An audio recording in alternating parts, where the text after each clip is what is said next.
नमस्कार बंधुगण यही चैनल तरफ आपको पुणी थे स्वागत। फ्रेंड्स आज जो न्यू जॉब अपडेट रही आधार कार्ड ऑफिस तरफ आपंकर जॉब किसी वैकेंसी रही जहाँकि केवल 10th पास करते आप आवेदन करेंगे। तो केमती कौन आवेदन करेंगे ताहा आपको स्टेप बाय स्टेप वीडियो माध्यम जनइबी। तो बिना स्किप कर वीडियो को फास्ट लास्ट देखूँ। जदि चैनल को सब प्रथम आसते सब्सक्राइब कर पाखिया बेल आइकन को क्लिक करूँ जहाँद्वारा ये न्यू जॉब अपडेट सब प्रथम पाइपर।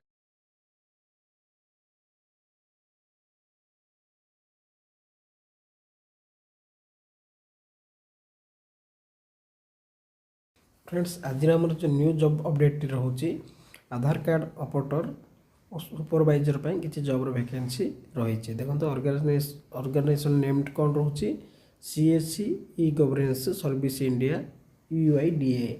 आपण मैंने जानते आधार कार्ड को किए कंट्रोल कर CSC governance and UIDA control करुचे। तो टाइप ऑफ जॉब कौन रोचे ना कंट्रोल बेसिक रे आपनकर जॉब टी रहिबो। तो कैटेगरी कौन रोचे ना सेंट्रल गवर्नमेंट जॉब जेहेतु एटा ऑल इंडिया कंडक्ट करुचे आधार कार्ड को तो यहाँ गोटे सेंट्रल गवर्नमेंट जॉब रहिबो। तो पोस्ट कौन कौन खाली रही देखो आधार ऑपरेटर एंड सुपरवाइजर। तो आपंकर ये दुईटी जो मैंने भी इंटरेस्ट थी आगु मुझे जनइबी आप क्वालिफिकेशन कौन थे अप्लाई करेंगे। तो आधार ऑपरेटर और सुपरवाइजर वैकेंसी रही केमती आवेदन करेंगे ना ऑनलाइन माध्यम आप आवेदन करेंगे सेटा आपको जनइबी आप केमती आवेदन करेंगे। देखो क्यों मैंने अप्लाई करेंगे ऑल इंडिया कैंडिडेट अप्लाई करेंगे जेहेतु यहाँ सेंट्रल गवर्नमेंट द्वारा कंडक्ट होचे तो ऑल इंडिया पिला आवेदन करेंगे। पोस्टिंग टी कौट रोशा ता सहित ऑल इंडिया रे आपनकर पोस्टिंग टी रहिबो। देखो लास्ट डेट अप्लाई के रही ना 31/1/2000 लास्ट डेट जो मैंने भी इंटरेस्टेड अच्छा 31/1/2026 सुधा आवेदन करूँ। तो देखो जेंडर कौन रही ना बोथ मेल एंड फीमेल तो उभय पुओ एवं झील मैंने ये जॉब को आवेदन करेंगे। तो देखो क्वालिफिकेशन बा शिक्षागत योग्यता कौन थी आप जॉब को अप्लाई करेंगे। देखो आधार ऑपरेटर और सुपरवाइजर रिक्वायर्ड 2024 आप कौन कौन दरकार 10th पास एवं मेट्रिकुलेसन +2 ITI करते आप आवेदन करेंगे। तो आपंकर 12th पास होता पड़ो एंड आपंकर मेट्रिक पास होता दरकार और 2 year ITI करते आप अप्लाई करेंगे।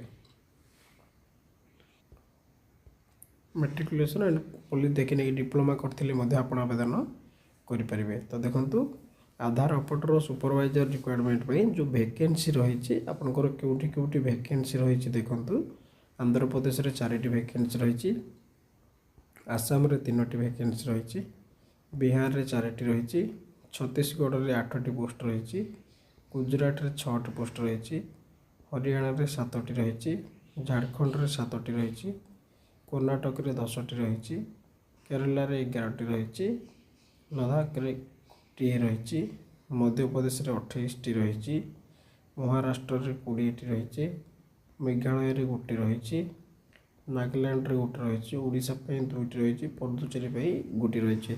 तो आपण हिसाब से आपणकर क्यों स्टेट रे बिलोंग कर स्टेट रे बास कर हिसाब से आपन से एरिया रे आवेदन कले हम या अलग कौन स्टेट रे मध्य आवेदन कले हम।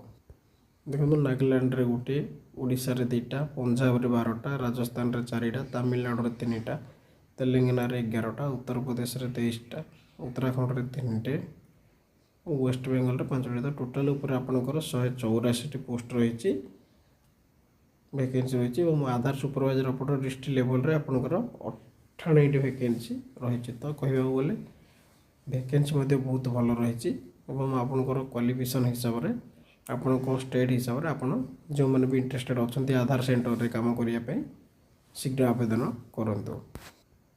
देखो यही जो जॉब को अप्लाई करने आपंकर मिनिमम एज कौन होता पड़ो ना 18 वर्ष होता पड़ो मैक्सिमम एज ये कौन से मेंशन हुए तापर जदि आप नोटिफिकेशन देखुं आपंकर एज रिलैक्सेशन रूल रोचे गवर्नमेंटर जहाँकि जड़े OBC स्टूडेंट 3 वर्ष SC ST 5 वर्ष एक्स सर्विस मैन 5 वर्ष SC ST और PWD होते 15 वर्ष। तो आपंकर कास्ट हिसाब से आपंकर एज रिलैक्सेशन रूल लगे आप जॉब को अप्लाई करेंगे।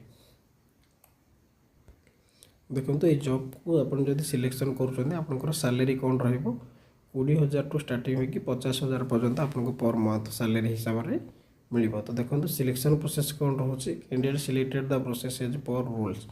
तो आपंकर क्वालिफिकेशन सर्टिफिकेट आप गोटे एग्जाम देवे जोटा कि कंप्यूटर बेस्ड एग्जाम रोसे क्वालिफाई कर ऑपरेटर बा सुपरवाइजर इलिजिबल हो पारे।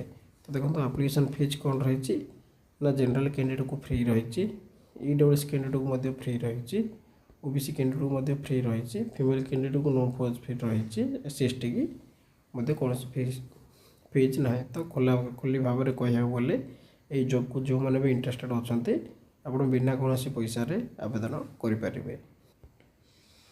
देखो आप आवेदन करने आपंकर इंपोर्टेंट डॉक्यूमेंट कौन कौन रही क्वालिफिकेशन सर्टिफिकेट और मेंशन सर्टिफिकेट। तो ये मेंशन हो +2 पर्यंत तो आपंकर 10th और +2 सर्टिफिकेट दबा पड़ो और आप डेट ऑफ बर्थ प्रूफ करने आपंकर HSC board of secondary education 10th certificate दरकार और आपंकर colour size photo caste certificate जदि कौन प्रकार एक्सपीरियंस थी ताल आप देपारे। तो देखो ऑलरेडी स्टार्ट हो सारी तार लास्ट डेट के रही 27/12/2025 रु स्टार्ट हो तार लास्ट डेट रही 31/1/2026। तो जो मैंने भी आधार सेंटर रे काम करने को चाहते ऑलरेडी एप्लिकेशन स्टार्ट हो सारी लास्ट डेट 31/1 रही। तो यथाशीघ्र आवेदन कर दिंतु। तो फ्रेंड्स ये थी आज आम न्यू जॉब अपडेट जहाँकि आधार कार्ड सेंटर तरफ आप सुपरवाइजर और ऑपरेटर जॉब वैकेंसी थी जहाँकि मुझे स्टेप बाय स्टेप जन जदि भी तथापि आपको डाउट थी आप कमेंट सेक्शन में पचारिकी बुझीपारे। तो फ्रेंड्स वीडियो फास्ट लास्ट देखा आपको धन्यवाद।